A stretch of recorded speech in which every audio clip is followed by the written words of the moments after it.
Hot Shots up to the movie. Match Point is the first Woody Allen film set in London, and it's delightfully unsettling to watch his filmmaking techniques transferred to England. It is a romantic and psychological thriller, and there are too many variables at work to allow the audience to be able to guess how it will end. Jonathan Rhys-Meyers plays Chris Wilton, a poor Irishman who gave up playing professional tennis on tour because, as he says early in the film, "I hate the whole tennis tour thing."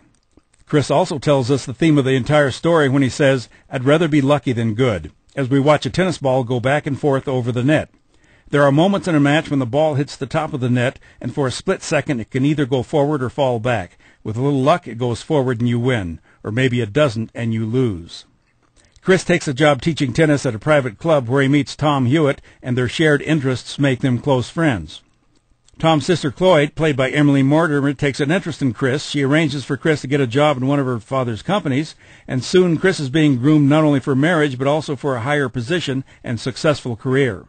Unfortunately, however, Chris becomes infatuated with Tom's fiancée, Nola, played by Scarlett Johansson, who is a struggling actress from Boulder, Colorado, and that complicates everyone's lives.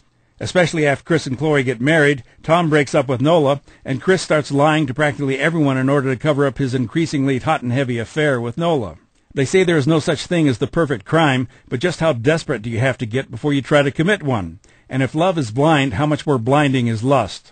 And don't forget luck, especially that tennis ball that hits the top of the net, which we saw in the opening and which the audience is reminded of in a very funny way. Match Point is typical Woody Allen at his best. It's very tragic, comedic, and confusing all at the same time, and you could say that the moral is luck of the lying Irish. I'm Dan Culverson, and this is Hot Shots.